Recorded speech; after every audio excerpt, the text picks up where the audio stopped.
Shacabka degmada Jariban ee gobolka Mudug ayaa ugu baaqay madaxweynaha dowladda Puntland Siciid Cabdullaahi Dani, wasaaradda arrimaha gudaha iyo maamulka gobolka Mudug in degdeg loo sameeyo maamulkii degmada Jariban maadaama maamulkii hore waqtigiisu dhammaaday 5 bilood ka hor. Sidoo kalena shacabka degmada Jariban ee gobolka Mudug ayaa sheegay inaysan shaqayn in muddo ah xubnaha uu ka kooban yahay maamulka degmada Jariban sida gudoomiyaha ku-xigeenka xoghaynta xildhibaanada konsolka. Siciyadooda iyo digirootooyinkooda ayay sheegeen inaysan hirgaleyn maadaama muddo xileedkoodii bilooyin ka hor uu dhammaaday. Wasaaradda arrimaha gudaha dowladda Puntland oo iyadu ku hawlanayd maamul u samaynta degmooyinka muddooyinkii u dambeeyay ayay shacabka ugu baaqeen inay wasaaraddu nidaamkii maamul u samayso degmada Jariban maadaama xilligaani uu wax maamul ah uusan ka jirin degmada Jariban ee gobolka Mudug. wasiirka arrimaha gudaha waliba shaqadiisa uu gabay aan dhigi karo xagga degmada Jariban inuu soo saaro dhalinyaro ama waxgarad waaweyn oo aqoon-yahana samata bixin kara degmada meesha hadda taagan tahay 7 sano ayay taagayeen 6 sano ayay taagayeen xildhibaanada hadda jooga waqtigooda waa dhacay waa lagu daray waa dhacay waa lagu daray waa dhacay waa soo taagayeen wali lamana dhihin waqti magacaygu waa Maxamuud Axmed Faasugo oo ka tirsan odayaasha degmada Jariban sidii odayaasha horeetaba ka dhawaajiyeen waxaanu saakay ka hadlaynaa maamul la'aanta degmada Jariban ka jirta muddo 3 bilood ah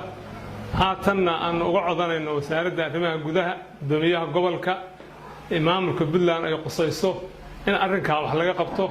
dowladduna ay hadda ka hor noo ballan qaaday in maamulka degmada Jariban la dhisayo sidii degmooyinka kaleba loo dhisay wax dambe isugu soo noqdeen aysan jirin xataa aan la oran maamulkii horeeto ha sii shaqeeyo kalsooni hala siiyo ay cidna oran waxaan noo aragnaa inay tahay arrintaas dhagala'aan iyo indhala'aan ay Puntland ka dhagalaadahay degmada Jariban horumarinteeda maamulkeeda waxqabadkeeda midna aysan dan iyo muraad ka lahayn arrinkaas waxaanu leenahay ilaa madaxweyne ilaa gudoomiye gobol arrinka in xil la iska saaro oo degmada wax laga qabtaanu doonaynaa ama dadka la yiraahdo isku tashada cidii soo socotay iyo cid wax idin qabanaysaa ma jirtee degmooyinka ama Puntland maamulada ka jira waa maamul dastuuri ah ka jira marka maamulka mar haddii dastuuri yahay time buu leeyahay mandate buu leeyahay timeka markuu dhamaadana waxa sharci ama dastuurka waxa way ku qoran waa in maamul cusub la dhiso way marka anagu ma garanayno haddaan shacabka nahay maamul waqtigiisa dhamaaday oo haddana sii shaqeynayo sii jooga taas ma naqaan waxaan isleeyahay kulli dawladda hawshaas ay u taalay ayadana ka gaabisay marka waxaan leenahay haddaan shacabka degmada Jariban nool haddaan lahayn waxaan leenahay maamulka degmada waxa weeye maamulkeeda 6 bilood ka hor buu dhacay sida awgeed marka waxay u baahan tahay degmadu in maamul loo dhiso dawladduna ay soo gaarto maamul ay u samayso baaqo waxaan u dirayaa cid alla cid ay qusayso iyo dawladda Puntland waxaan u dirayaa gaar ahaan madaxweynaha Puntland oo ugu sarreeya Puntland ayaa waxaan u dirayaa in degmada Jariban uu u dhiso maamul loo sameeyo anigoo jooga degmada Jariban waxa degmada Jariban ka jira muddo 5 bilood ah inaan maamul ka jirin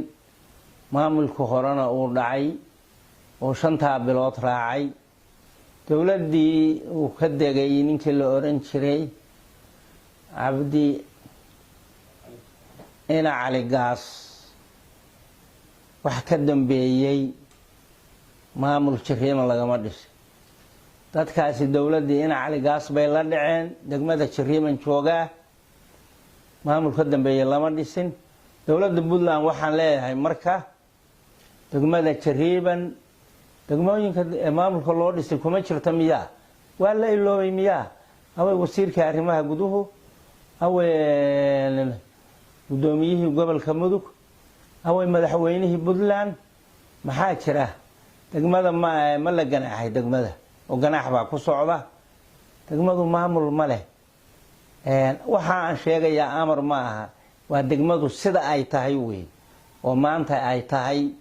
waxaan leeyahay ka soo gaara mudanayaal degmada soo gaara si maamul loogu dhiso soo gaara si loo wanaajiyo deegaankii soo gaara si dadkii uu helo kala dambeyn iyo nidaam soo gaara